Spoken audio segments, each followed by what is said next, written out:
Olá pessoal, aqui é a professora Caroline Rodrigues. Vamos para mais uma aula nossa de língua portuguesa do 9º ano aqui da Escola Municipal Cirilo Joaquim dos Santos. Ok, amados, agora vamos para a nossa aula de hoje, tá? A primeira e a segunda aula, hoje nós temos 2 aulas aqui no dia 8 de setembro, terça-feira. Certo, amados, então ficou da aula passada, nós falamos aí sobre o eufemismo, né? Que é quando a gente pronuncia palavras agradáveis no lugar de outras que são bem mais desagradáveis. O eufemismo é uma das figuras de linguagem. E ficou aí para nós respondermos 2 questões, né? O primeiro e o segundo lá da página 54. Então, isso em cima do texto A Pata da Gazela, né? Certo, então tomando por base esse trecho que é o texto A Pata da Gazela, que está na página 50 e na página 51, e também na página 52, ficou para a gente responder desse trecho aí. A linguagem empregada nele é formal ou é informal? Aí é para a gente transcrever um pedacinho dele para justificar a resposta. Bem, gente, ele é uma linguagem formal, uma linguagem mais formal, tá? Aquela linguagem mais correta, talvez também possa se dizer assim, mais antiga, né? Então, nós temos aí, ó, um exemplo. Dentro do carro havia 2 moças. Uma delas, alta e esbelta, tinha presença encantadora. A outra, de pequena estatura, muito delicada de talhe. Era talvez mais linda que sua companheira.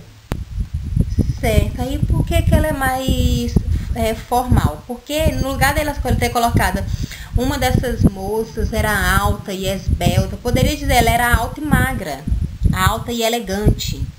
Tinha presença encantadora. A outra, de pequena estatura, poderia simplesmente dizer era baixa, a outra era baixa, né? Só que aí seria uma linguagem informal. Por isso que aí era uma linguagem mais formal, tá?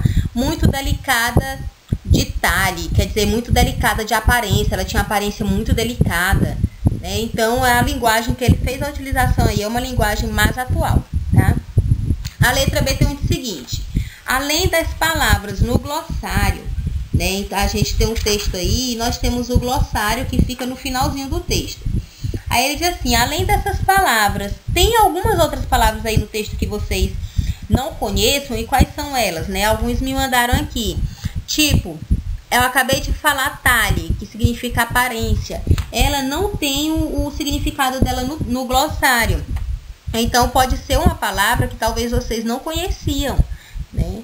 E a outra, esbelta. Deixa eu ver se tem aqui no glossário, também não tem. Então, é uma outra palavra que provavelmente vocês não conheciam e que agora já conhecem, né? Simbora lá. O segundo, nós temos aí um pequeno trecho, né, que diz o seguinte: simples no traje e pouco favorecido a respeito de beleza. Os dotes naturais que excitavam nesse moço alguma atenção, né? Então, eu coloquei só um pedacinho aí do trecho, eu não escrevi ele todo, tá? Aí ele diz assim, a letra A: como você interpreta a expressão em destaque desse texto? Essa parte que ele diz assim, ó, pouco favorecida a respeito de beleza. O que você acha que ele quer dizer? A resposta pessoal, tá bom? É possível afirmar que a expressão em destaque é um eufemismo? Sim, gente, essa expressão aí é um eufemismo. Por quê? Porque o autor está utilizando essa expressão para amenizar a feiura do personagem lá do rapaz. Ele não quis dizer assim, ó, ele estava no simples traje, era feio, os dotes naturais que citava nesse moço alguma atenção, era uma vasta fronte mediativa. Então, ele não queria dizer que o rapaz era feio. Então, ele utilizou outra expressão. Que expressão foi essa? Pouco favorecido a respeito de beleza. Ok? Certo, letra C.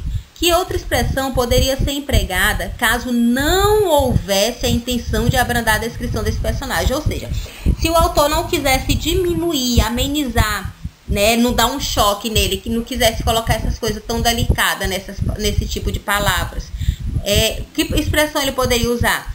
Ele poderia dizer que o rapaz era feio, que o rapaz era sem beleza, que o rapaz tinha uma aparência desagradável e assim por diante, ok?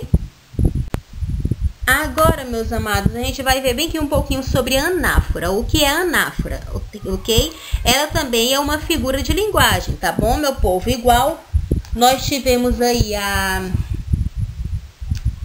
como é, gente? Agora, o eufemismo, que é uma figura de linguagem, a anáfora também é uma figura de linguagem. Então, vamos conhecer um pouco da anáfora. Etimologicamente, ou seja, a raiz da palavra, de onde ela veio, a origem dela, etimologicamente, a palavra anáfora, ela vem do grego, tá? A origem dela é do grego, sendo formada pela união. Tem a união da partezinha do prefixo ana e do fero. Ana quer dizer repetição e fero significa transportar, suportar, manter, ou seja, manter uma repetição, tá? É assim sendo a anáfora, ela consiste na repetição de uma ou mais palavras no início de orações, períodos ou versos consecutivos. É um recurso bastante utilizado em poemas e letras de músicas, tá? Olha aí uma música. Quando não tinha nada eu quis, quando tudo era ausência esperei, quando tive frio tremi, quando tive coragem liguei. A música à primeira vista de Chico César. Olha como ele diz. Quando não tinha nada eu quis, quando tudo era ausência esperei, quando tive frio tremi, quando tive coragem liguei. Então nós temos aí a repetição do termo quando. Isso aí é uma anáfora, tá? E agora um poema de Carlos Drummond de Andrade, que o nome do poema é E Agora José. Aí em uma parte do poema ele tem essa partezinha aí, ó. Se você gritasse, se você gemesse, se você tocasse a valsa vienense, se você dormisse, se você cansasse, se você morresse. Mas você não morre, você é duro, José. Né? Então nós temos aí se você.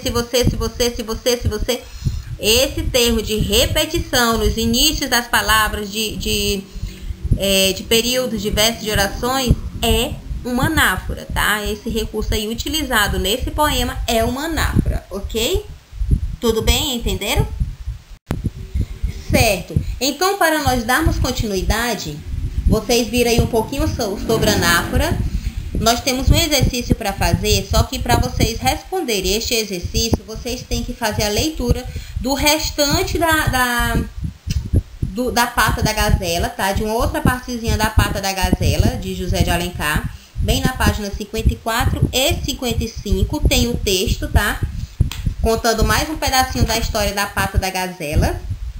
Lá na página 56, vocês vão iniciar com um glossário, tá? Contando aí, pegando algumas palavras que talvez vocês não conheçam e dando significado.